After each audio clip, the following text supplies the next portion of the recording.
Okay, everybody, welcome to Training Tip Tuesdays. My name is Cory, dynamic cyclist and runner coach, and this is a segment where we are just going to take all the questions that we get on a daily basis, either from the athletes that I'm coaching one-on-one with, or just all the questions that we get through the Dynamics website, and share the answers with you.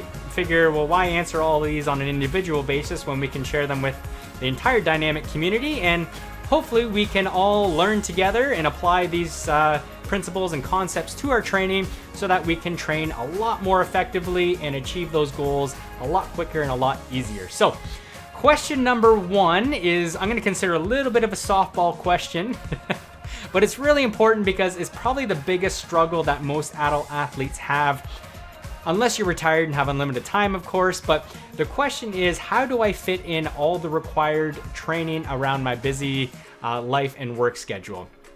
And again, most people are in this boat. So I'm going to break it down to 5 points, which hopefully will help you, along your training journey as you encounter the pitfalls and struggles about, again, getting all the workouts in. Number one is prioritization. This really helps with the decision making. So understanding your hierarchy of priorities. For example, for me, number one is family. If something comes up with family, I don't feel too bad about missing that workout because I know it's priority one.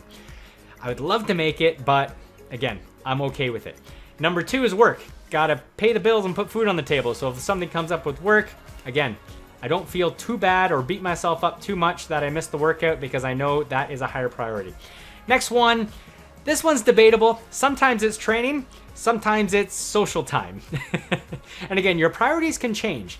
If I have a race looming and I really need to focus on training, that's going to come above social time. So that party I was invited to and I have a big training session the next day, I probably either won't go or maybe I'll behave a little better knowing that I really need to hit that key session.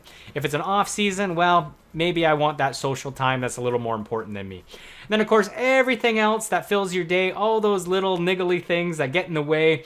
Again, if you're clear on where those lie, hopefully you can make the best decisions possible to hit your hierarchy of, again, priorities.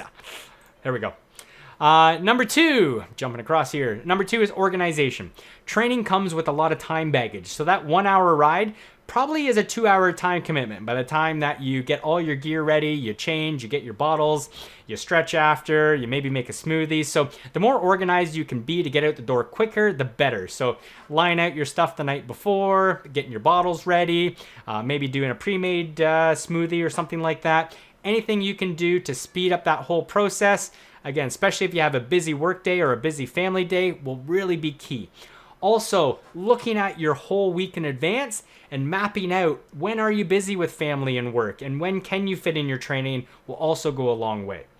Number three, flexibility. Doesn't matter how organized you are, things will still come up that will make you miss workouts.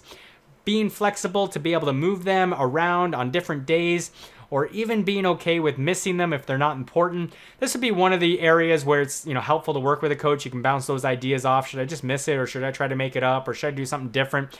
That is a big benefit. But again, you need to be flexible from week in to week out, that workouts will move around. I've yet to see in my 20 years anyone follow a training plan perfectly. Picking yourself up.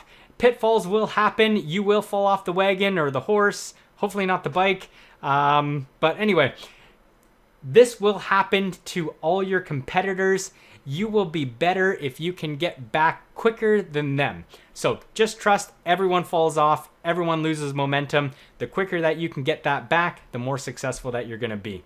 And the last one is maximizing your training time. There are many ways to do this, but this is a great segue into the next topic that we're going to talk about, which is training zones. So working at specific intensities for specific durations with specific rest periods, again, to maximize every single workout and to maximize your entire training block. So then we'll get into a little more of the meat and potatoes around training and maximizing your training time.